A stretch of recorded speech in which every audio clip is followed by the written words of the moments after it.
Hoy vamos a hablar de la problemática de la soberanía científica como parte del ciclo que ha organizado la Universidad Nacional de La Plata en torno a la cuestión de la soberanía en sus diferentes dimensiones.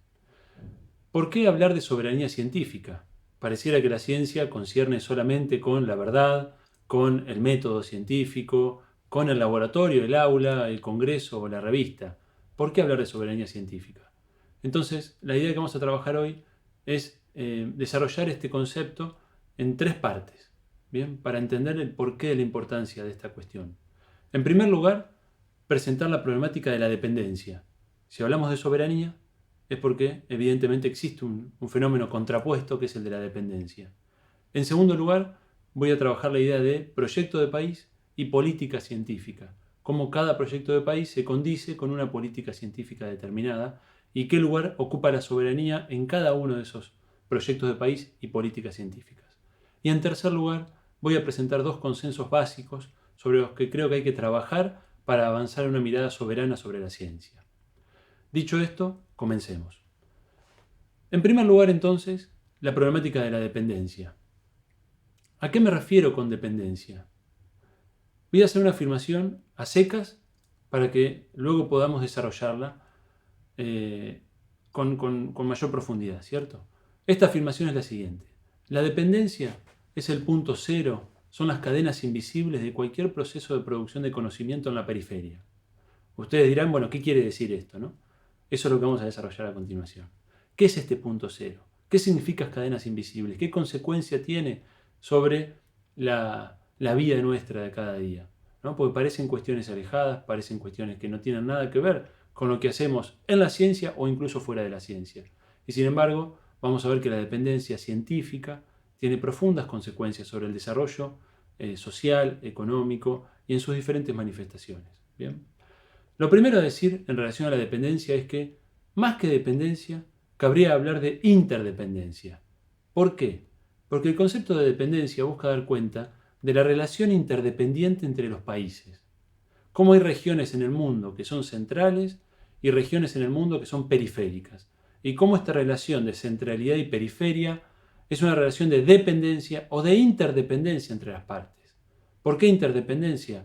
Porque detrás de esta idea se supone que la riqueza de unos implica la pobreza de otros, el desarrollo de unos implica el subdesarrollo de otros, bien, la soberanía de unos implica la dependencia del otro. Y acá está la interrelación entre las partes.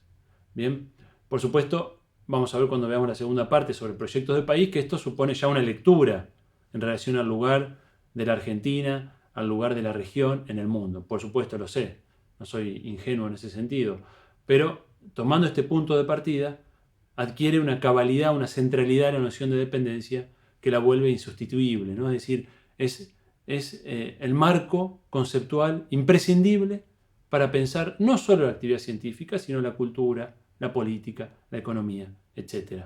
Bien, interdependencia que verán por lo que estoy diciendo que no se remite solo al ámbito científico, ni siquiera económico. Existe una interdependencia en múltiples dimensiones, en lo financiero, en lo militar, ¿bien? En lo comercial, en lo político, en lo diplomático. ¿Bien? Entonces hay una afirmación permanente de un conjunto de países, que son los países centrales, las potencias, fundamentalmente Estados Unidos, como gran potencia global, articuladora a su vez de la Unión Europea y de Japón, constituyendo los tres países que gobiernan el mundo, ¿no? Como países potencias, y a partir de ellos se articula una red, digamos, de relaciones con las regiones periféricas a través de las cuales estos países usufructúan de esta relación de dependencia. Bien, bueno, ejemplos abundan, no sé si es el momento para darlos, pero creo que todos tenemos en la cabeza algo de lo que estoy contando, ¿no? Pensemos en deuda externa, pensemos en asimetrías en la composición de la balanza comercial, ¿no? ¿Qué exportan unos, qué exportan otros?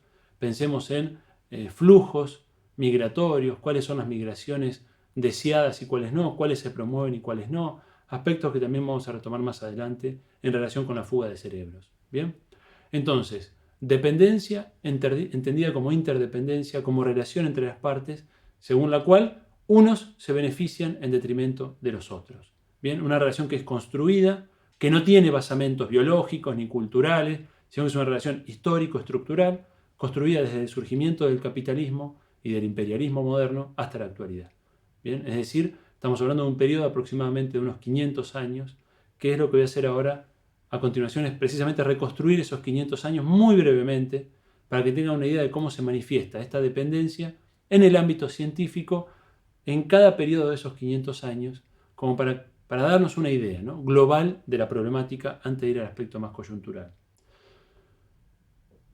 Comencemos la historia por el inicio. Conquista de América. Primer momento, punto cero, inicio de la dependencia. La colonización europea de América va a producir lo que se conoce como un epistemicidio, ¿no?, la destrucción de grandes imperios y de pequeñas sociedades tribales y todo lo que se les ocurre en el medio. Destrucción que en algunos casos fue premeditada, en otros casos no, pero que era parte de un proceso de colonización y de encuentro entre estos dos mundos que estaban en una gran asimetría en términos de desarrollo tecnológico y científico, ¿no? Esa asimetría va a provocar la devastación del mundo americano y su inclusión en el marco de un esquema imperial de explotación. Bien, en ese contexto se produce el epistemicidio, la desarticulación de las estructuras de pensamiento y culturales de América y la imposición, bien, de la episteme europea, ¿no? Es el inicio de lo que se conoce como el eurocentrismo, que hasta el día de hoy perdura, ¿no? La idea de que Europa es el centro y el fin de la historia, que la verdad se construye en Europa. Hoy diríamos, por supuesto, Europa, Estados Unidos, ¿no? Pero la idea de que la verdad está ahí, incluso la belleza y el bien se corporizan en Europa, fundamentalmente en Europa occidental. ¿Bien? Y es interesante ver esta relación de interdependencia, porque mientras de un lado tenemos un epistemicidio, Europa está viviendo su renacimiento, ¿no? Si el imperialismo empieza a redituar en la Europa de los siglos XVI, XVII, y es el despegue de la modernidad capitalista en Europa. Fíjense ya el primer momento de esta interdependencia, ¿no?, donde no es una cuestión abstracta o teórica, sino que empíricamente, prácticamente significó la destrucción de un territorio y la acumulación en otro territorio. Es el punto uno, ¿no? Es el punto uno. El segundo momento de esta interdependencia va a ser ya los siglos XVII y XVIII, cuando ya el colonialismo está en su madurez, ¿no? Es decir, imperios coloniales consolidados en América y la primer política imperial hacia el territorio colonial, estoy hablando particularmente de Hispanoamérica, de España, ¿bien?, que es la política de construcción y fundación de universidades en todo el territorio americano. Pero nótese que estamos hablando de universidades que son parte de un aparato administrativo colonial. No son universidades que emergen orgánicamente de nuestras sociedades en función de necesidades de desarrollo endógenas, productivas, sociales, sino que son eslabones de un aparato administrativo imperial, que tiene esencialmente dos funciones en aquel contexto, ¿no? La formación de teólogos para la conversión de las almas, ¿no?, la tarea evangelizadora del imperialismo, y la formación de médicos para las élites y abogados para el aparato administrativo colonial. Entonces, fíjense, estamos ya no en el siglo XVI, estamos en el siglo XVIII y sigue siendo una relación de interdependencia, ¿no? La producción de conocimiento en nuestro contexto está en función de las necesidades del imperio y no de nuestros territorios y nuestras sociedades, ¿no? Mientras tanto, ¿qué sucede en Europa? Revolución científica, ilustración, despegue capitalista, inicios de la industrialización, ¿no? Se ve el contraste. Tercer momento, siglo XIX, el siglo de la revolución industrial, en que Europa termina de dominar el mundo, conquista el África, conquista los viejos imperios del Asia, bien, subordina a China, subordina a India, termina de ocupar los restos de Oceanía, es decir, es el momento del imperialismo clásico, ¿no?, como se le conoce, el imperialismo del siglo XIX, de la mano con la potencia industrial. ¿Qué pasa a nivel científico, particularmente mirando a América Latina, ¿no?, que es lo que nos interesa? Nuevamente un momento de interdependencia. Esa revolución industrial condiciona el desarrollo de las repúblicas nacientes de América Latina, en el caso de Argentina es claro, ¿no? Condiciona el desarrollo, ¿por qué? Por un lado, porque aparece una intromisión directa en nuestros asuntos internos. Bien, recuerden, sin ir más lejos, el bloqueo naval anglo-francés al gobierno de Rosas, sin ir más lejos, ¿no?, una armada que impide el comercio exterior de nuestro país. Estamos hablando de ejercicio militar directo, ¿no?, intromisión en los asuntos internos. Y con la consecuencia de todo esto, que es la consolidación de un modelo agroexportador o primario exportador en función de las necesidades de las sociedades industriales avanzadas.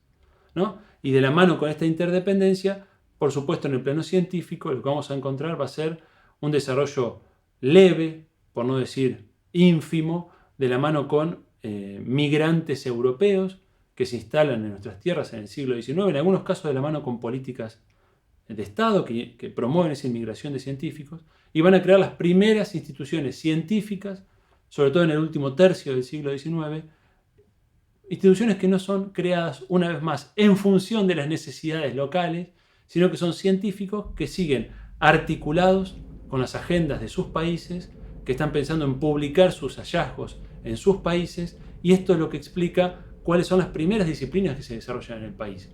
Si ustedes piensan, por ejemplo, en nuestra ciudad, las primeras instituciones científicas fueron el observatorio, ¿correcto? El Museo de Ciencias Naturales, y no es casualidad que sean estas las primeras disciplinas. El observatorio, porque la astronomía necesitaba mapear los cielos del sur. ¿Qué astronomía necesitaba esto? La astronomía del norte, que no tenía acceso a los cielos del sur por una cuestión geográfica evidente. Bien, entonces, ¿quiénes son los científicos interesados en migrar al sur? Astrónomos, ¿no? Que se instalan y desarrollan los mapas astrales del sur. Y en el caso del Museo de Ciencias Naturales, lo mismo. Se abre una naturaleza bien fecunda, enorme, a la cual explorar, que se puede clasificar y sobre la cual hacer carreras científicas provechosas en el norte global. Es decir, son migrantes europeos que desarrollan instituciones científicas en nuestros países, pero pensando en las agendas, en las problemáticas de sus disciplinas en los países de origen. Bien, ¿qué pasaba mientras tanto en Europa? La ciencia se profesionalizaba, se volvía carrera de dedicación exclusiva, dejaba de ser un asunto de las élites o de las aristocracias para volverse una carrera burocrática en el marco de estados nacionales modernos. Es decir, ya contamos con una ciencia parecida a la que hacemos hoy. Bien, tengan esta fotografía. De un lado, una ciencia moderna en el sentido estricto del término, carrera burocrática, profesional, grandes instituciones, sistemas científicos. Y del otro lado, apenas unas pocas instituciones científicas que son fundadas en función de proyectos científicos del norte.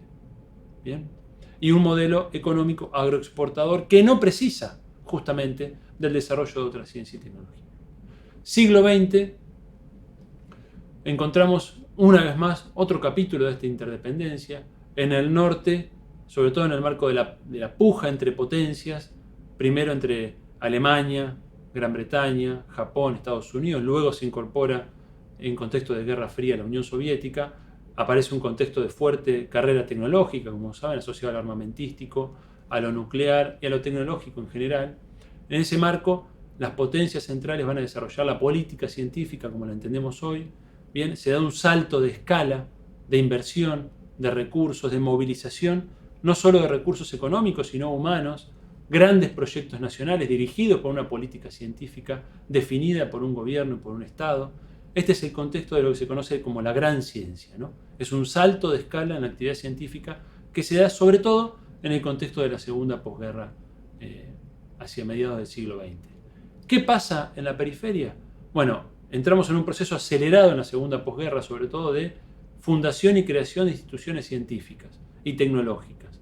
Bien, pero muchas de ellas, por no decir todas, son creadas bajo el influjo de los organismos internacionales de posguerra.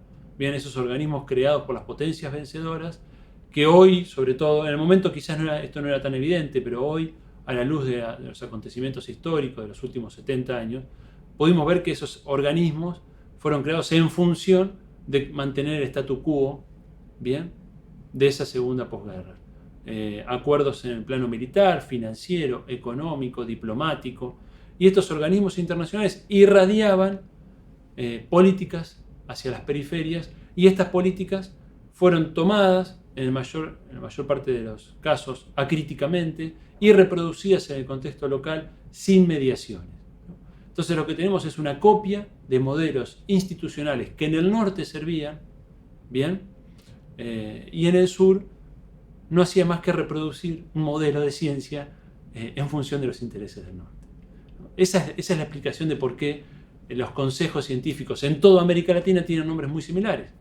Bien, habrán visto en México, Perú, Chile, Argentina, en todos lados se llaman consejos. Bien, esa figura del consejo es una figura que era promovida en la década de 50 y 60 por estos organismos internacionales.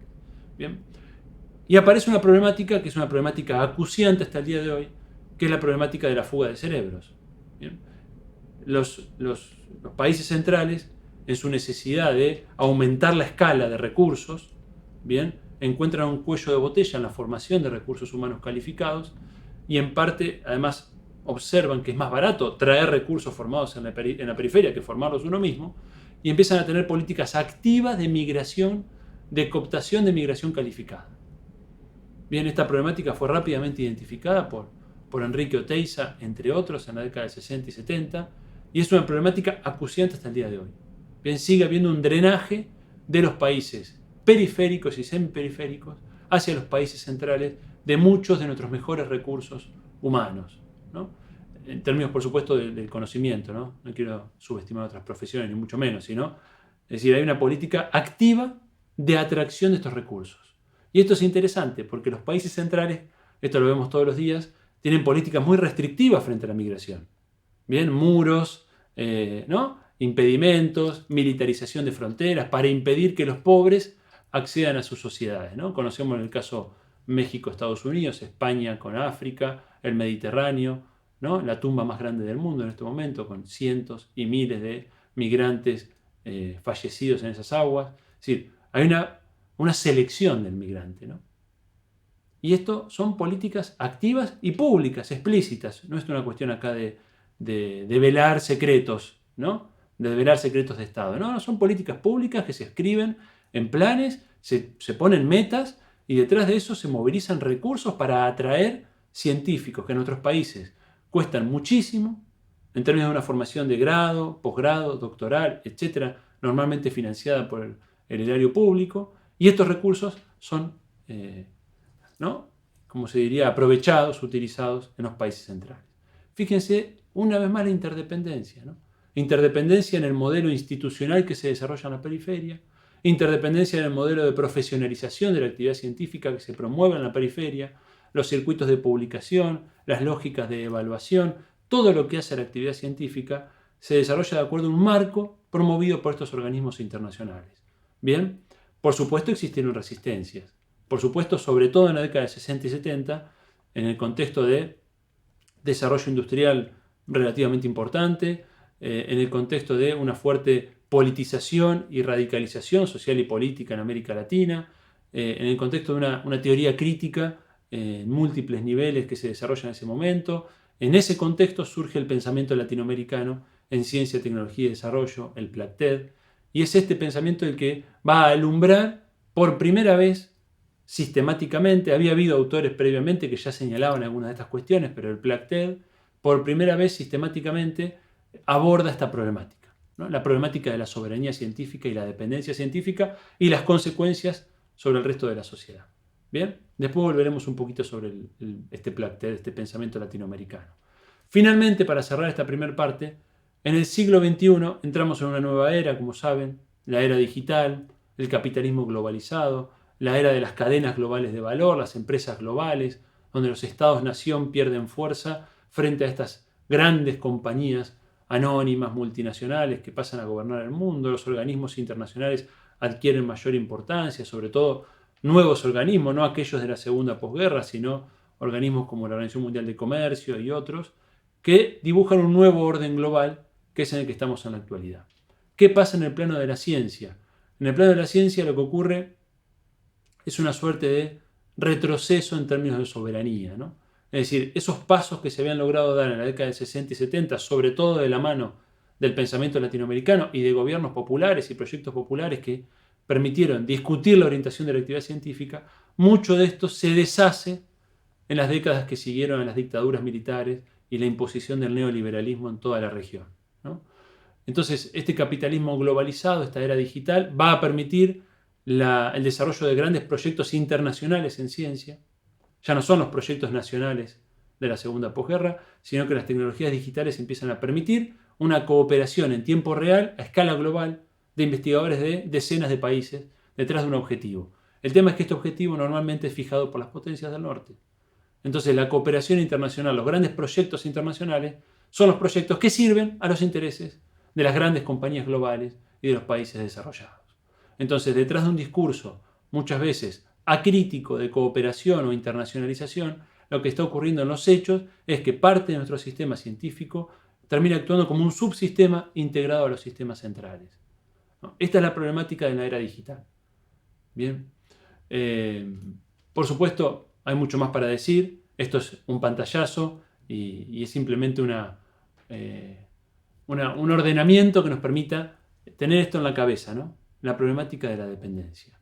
¿Qué ocurre en esta última etapa? Se darán cuenta. Entonces es la absorción de parte del sistema científico al sistema global, ¿no? Ya no es la principal estrategia la fuga de cerebros, como era en la segunda posguerra, que era la estrategia fundamental, ¿no?, para integrar estos sistemas, sino que ahora, además de que continúa la fuga de cerebros, hay una política de quédate, ¿bien? El Estado financia esa investigación, pero esa investigación me sirve a mí. No solo a través de proyectos internacionales, sino también mediante la lógica de publicaciones científicas, que es un oligopolio editorial privado. Son 5 o 6 grandes compañías editoriales privadas que son las que dominan el sistema de publicaciones en ciencia, que es el sistema básico de validación de la actividad científica en todo el mundo. Vamos a la segunda parte. Espero que no se aburran. Segunda parte, proyectos de país y políticas de ciencia y tecnología.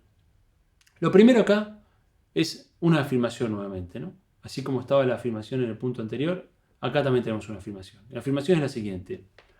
Todo proyecto de país supone una política científica. ¿Bien? Explícita o implícita. No quiere decir esto que sea una política científica positiva, progresiva, ¿no? Pero vamos a ver que siempre hay una posición en relación a la ciencia, digámoslo así, ¿no? Política científica en este sentido, un qué hacer frente a la actividad científica. Reconozco 3 proyectos básicos, 3 proyectos de país básicos que están en discusión en la sociedad. ¿Bien? El primero es el proyecto neoliberal, proyecto surgido fundamentalmente desde las dictaduras militares en adelante, que retoma nociones de la vieja economía neoclásica del siglo XIX. No está tan vinculado al liberalismo del siglo XIX, que tuvo en relación con la ciencia una posición proactiva. Es decir, el liberalismo del siglo XIX es el liberalismo fundador de instituciones científicas. Tenía una idea guiada por el positivismo, por la cual la ciencia era importante. Bien, sobre un modelo agroexportador, sin embargo, creó instituciones científicas. Tengamos en la cabeza a un Sarmiento, por ejemplo, ¿no?, que funda el primer observatorio de la Argentina, ¿no?, en su presidencia. Es decir, hay un pensamiento liberal, agroexportador en lo económico, pero que en lo cultural creía en la ciencia como una vía de modernización.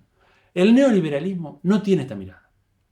El neoliberalismo es una ideología que apuesta a un proyecto financiero, especulativo, aperturista, desregulador, que propone la disminución de las atribuciones del Estado en cualquier esfera que no sea la regulación económica básica para este esquema de negocios, que en el caso argentino se va a apoyar en el sector agroexportador para generar divisas, y no tiene mucho más planteo que este, ¿no? Lo vimos en el último periodo presidencial guiado por estas recetas neoliberales, ¿no?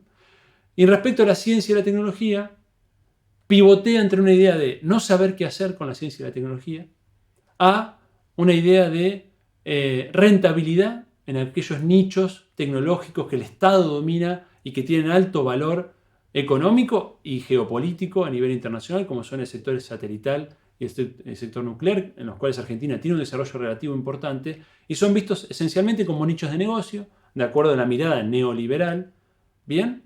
Y aparece además una idea de reducción de costos, ¿no?, donde la ciencia y la tecnología aparecen asociados a costos que el Estado no tiene que asumir, a lo sumo una ciencia guiada por la idea de provisión de servicios al sector privado, y en los hechos esto se traduce en desjerarquización de la actividad científica, desarticulación del Ministerio de Ciencia y Tecnología, desfinanciamiento de programas, proyectos, subsidios, etc. E incluso en los 90 se llegó a al cierre de la carrera de investigador del CONICET, ¿no? ¿Qué más claro que esto, ¿no? Incluso había proyectos en aquel momento de privatizar el INTA, de privatizar el INTI. Es decir, este es el modelo neoliberal, esta es la política científica del proyecto neoliberal. ¿Bien? Y este proyecto existe y tiene fuerza. Y todavía sigue siendo el principal contrincante de los otros 2 proyectos. Segundo proyecto, el proyecto neodesarrollista. ¿Cuál es la idea del neodesarrollismo? La idea del neodesarrollismo es que es posible, mediante una gestión adecuada, mediante políticas decididas del Estado, impulsar un proceso de desarrollo virtuoso en el marco de un capitalismo globalizado como el en que estamos. Es decir, no hace falta discutir las reglas de juego globales, es posible negociar tácticamente soberanía a cambio de un desarrollo que nos permita crecer. Y ese crecimiento económico, tarde o temprano, va a incluir a los segmentos de la población que están excluidos, va a generar empleo para todos, va a abrir las oportunidades para todos. Esta es la mirada optimista, si ustedes quieren, neodesarrollista. De lo que se trata es de discutir esencialmente con los neoliberales la desregulación, la pérdida de capacidades estatales, y de lo que se trata entonces es, para el neodesarrollismo, de generar esas capacidades. ¿Bien? No importa tanto el origen de los capitales, no importa tanto, por eso yo decía, la soberanía es vista como algo táctico, en función de ¿qué? Del desarrollo capitalista nacional. ¿Cuál es la posición que tiene en relación con la política científica? La política científica debe estar orientada justamente al desarrollo productivo nacional. Ahí aparece la idea de agregación de valor. Bien, la ciencia, cuya tarea fundamental es económica, y es la agregación de valor en la producción. Hay una mirada ahí economicista o productivista. Y en relación con el conjunto de las ciencias aparece también una idea modernizadora, ¿no? Ese viejo ideal modernizador que tenían los liberales en el siglo XIX aparece ahora más bien asociado al neodesarrollismo y no tanto al neoliberalismo, que no tiene esa mirada ya vinculada al fomento cultural y a la educación y a la ciencia. Esto aparece más bien asociado al neodesarrollismo. Finalmente hay un tercer proyecto que yo creo que está más desarticulado, aunque tiene expresiones múltiples en el ámbito de la universidad, en el ámbito de los movimientos sociales, de las organizaciones de trabajadores, de los intelectuales, de la cultura en general, de la dirigencia política también. Es un proyecto que podemos denominar en términos genéricos transformador, ¿no? Este proyecto transformador va a proponer, o va a entender, mejor dicho, que no es posible el cambio estructural, tal cual lo entienden los neodesarrollistas, en el marco de un capitalismo globalizado y dependiente como el que estamos. Por eso yo decía más temprano, o hace un ratito, cuando vimos la historia de la dependencia, que bueno, la lectura que yo hice de la dependencia es una lectura, por supuesto, desde una posición. Yo estoy en esta posición del proyecto transformador y por lo tanto yo tengo una lectura por la cual la dependencia es un fenómeno estructural condicionante de todas las posibilidades de desarrollo nacional. Entonces, para el proyecto transformador, la soberanía no es algo táctico, sino que es estratégico. Bien, sin soberanía, entendiendo la soberanía como un proceso de desconexión del capitalismo globalizado, desconexión que no supone aislamiento, bien, ni autarquía, sino que supone revisar, bien, el modo en el cual estamos insertos en el esquema global de valor, e incluso en la diplomacia, en las relaciones internacionales, en la geopolítica. Es una mirada, si ustedes quieren, más integral de la problemática. Mientras que el neodesarrollismo está más focalizado en fomentar la producción nacional, aumentar el PBI, una cierta idea del derrame asociado a esto, ¿no? Aumento del consumo, generación del empleo. La mirada transformadora, en cambio, está pensando en la transformación de las estructuras sociales. Está pensando en la soberanía como necesidad estratégica, descreyendo de las recetas neodesarrollistas. Está pensando el fenómeno de la exclusión como un fenómeno estructural del capitalismo contemporáneo, no como algo accidental que puede ser resuelto mediante creación del empleo. Entonces, acá, ¿qué tenemos en la posición transformadora? Una idea según la cual la exclusión, por ejemplo, va a tender a crecer incluso bajo gobiernos neodesarrollistas. Bien, ¿qué supone o qué implicancias tiene para la política científica esta posición transformadora? Bueno, recuperando la tradición de Warshawski y de otros pensadores del pensamiento latinoamericano en ciencia, tecnología y desarrollo, va a pensar la ciencia y la tecnología como herramienta de transformación social. Ya no solamente como agregación de valor, que también lo incluye, porque es evidente, excepto para los neoliberales, pero para los neodesarrollistas y para la posición transformadora es evidente que se necesita incorporar valor a la producción, agregar valor. Bien, entonces va a incorporar esta mirada, pero no se va a quedar ahí. Y tampoco se va a quedar una idea modernizadora a la vieja usanza, sino que va a poner en discusión el eurocentrismo detrás de la modernización, va a poner en discusión agregar valor a costa de qué pasa con el empleo, qué pasa con el trabajo, qué pasa con las comunidades. Va a discutir todo el esquema civilizatorio. Por eso es transformadora. Entonces la ciencia y la tecnología en el esquema transformador, siguiendo a Varsavsky, que es poco el faro en pensar una ciencia y la tecnología post-capitalista, ¿no? Más allá del capitalismo, como condición necesaria para que nuestros países se desarrollen. En esta posición transformadora va a dar lugar entonces a esta política científica, ¿no? Que no se ha encarnado todavía en ningún proyecto de país o parcialmente lo ha hecho. Yo creo que sí lo ha hecho parcialmente.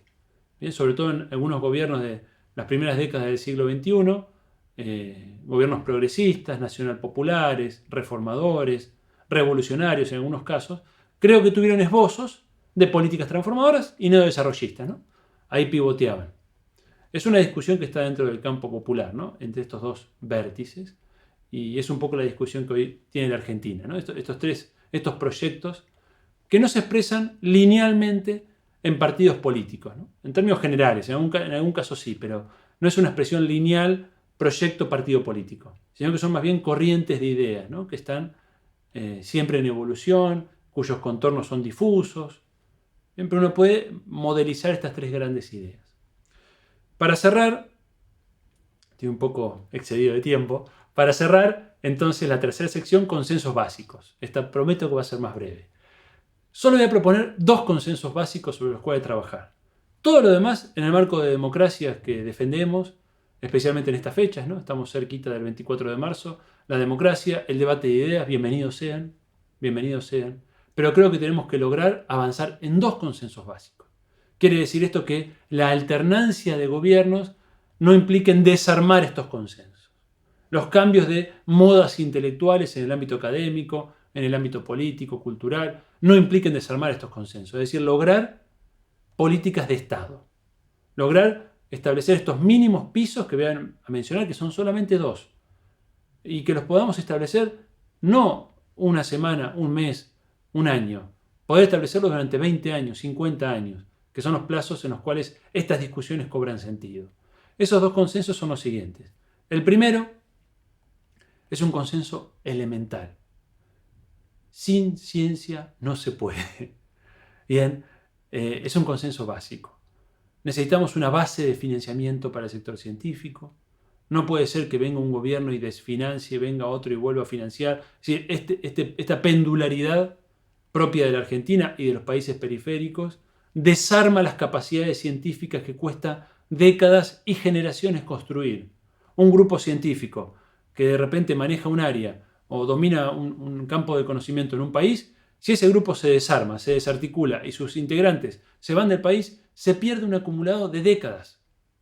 Entonces tenemos que lograr que más allá de cualquier gobierno que asuma, especialmente si ese gobierno es neoliberal, lograr que el piso básico que hoy hemos logrado con la ley de financiamiento científico, que ese piso no se toque.